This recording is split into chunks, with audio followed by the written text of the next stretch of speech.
Good day, my name is Cendric Arlaxi, and I'm a BSIT student major in Network Administration. And in this video, I will demonstrate how to create a virtual machine and install Windows Server using virtualization technology. This task is performed to demonstrate how a virtual server can be deployed inside a single physical computer using virtual machine software. Virtualization is commonly used in IT environments such as data centers, cloud computing, and enterprise server systems. In this video, I will cover the tools used for virtualization, the process of creating and configuring a virtual server, installing Windows Server, and explaining how virtualization works using a flowchart.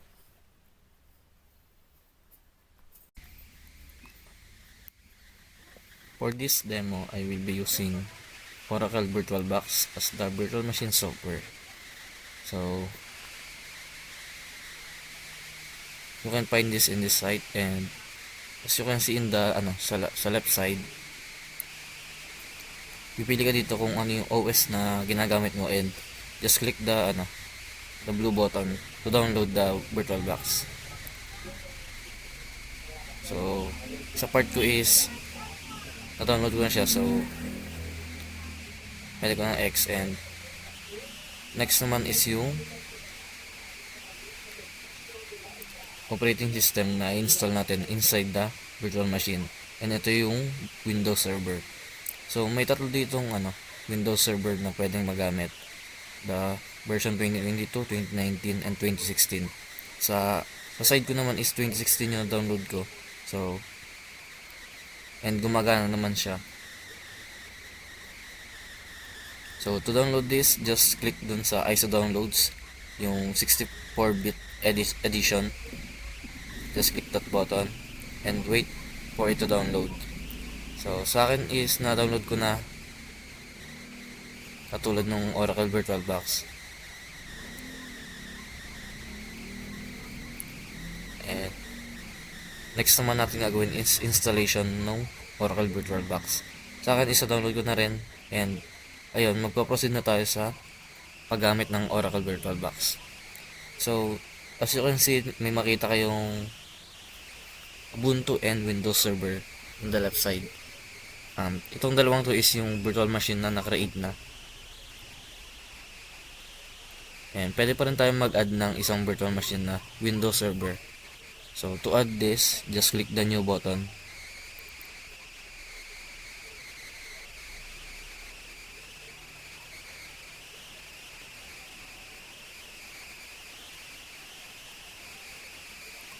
So may kailangan tayong i-input to proceed sa next step. So for the name, kahit anong ilagay nyo, pero mas magandang maglagay kayo ng appropriate dun sa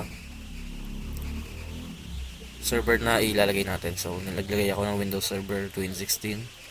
So nag-check na naman. So for the folder, mag-create kayo, or pwede kayong pumili na lang. And sa ISO image, kung download natin kanina, so ang download natin is yung 2016. So just click that ISO file to proceed to the next step. So ayun, and next naman yung edition. So need natin itong baguhin, kasi pag standard lang pinili natin, hindi natin magamit yung graphical user interface ng isang Windows Server. So click natin yung desktop experience, and dito sa part na to is okay na siya. So next natin yung may exclamation ulit na kulay-pula. May kailangan tayong baguhin dito. So dito kailangan natin baguhin yung Windows Server 2016 na name. Dapat dito is walang space para masabing okay na yung part na to. So ang next nito is yung username and password. Yung username pwedeng based sa name nyo or anything na kailangan nyo matandaan. Katulad lang din ng mga password natin and username sa social media natin. So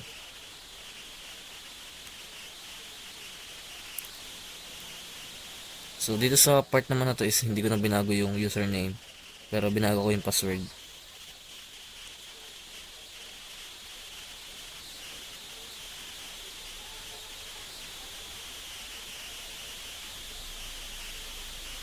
And next naman is yung sa hardware. So dito sa part na to, pilitin yung wag lagpas dun sa green na bar.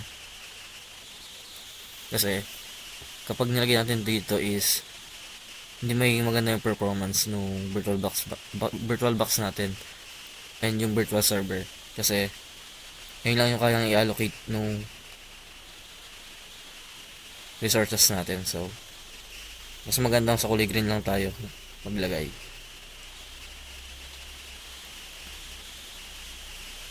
And you can change this to, and after nan pwede natin i-finish and mag-wait tayo ng ilang seconds or minutes to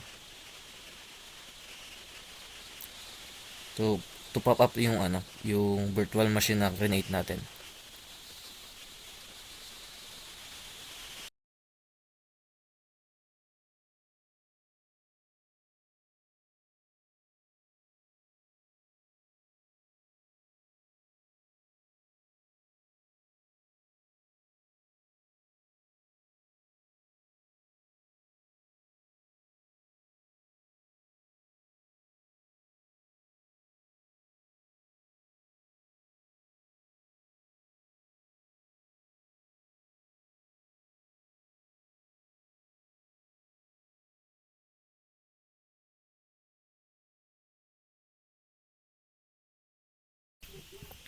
So need natin mag-wait ng ilang minutes to set up the virtual machine and yung Windows server.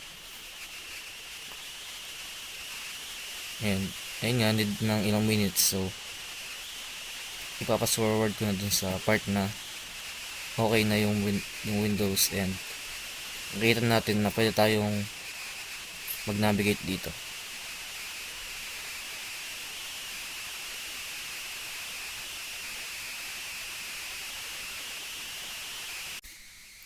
So if lumabas na tong part na to is ibig sabihin is successful yung pag-configure and pag-download and pag-setup ng virtual machine and ng Windows server natin. So pwede tayo mag-navigate or try natin kung ano yung mga meron dito.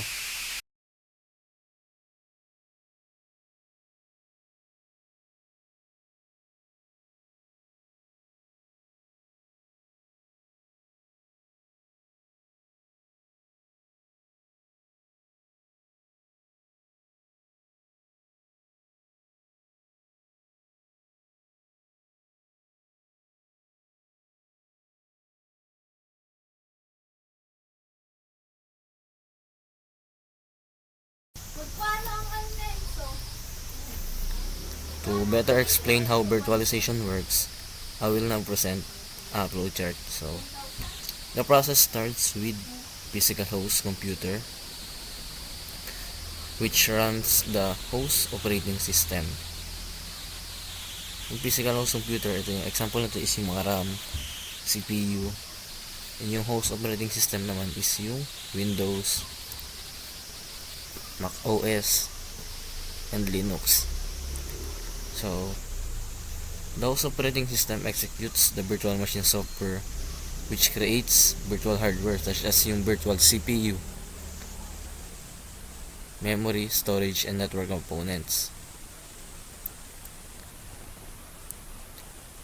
Then sa virtual machine details, mag-input tayo ng kunyari yung name, kung ilan yung RAM,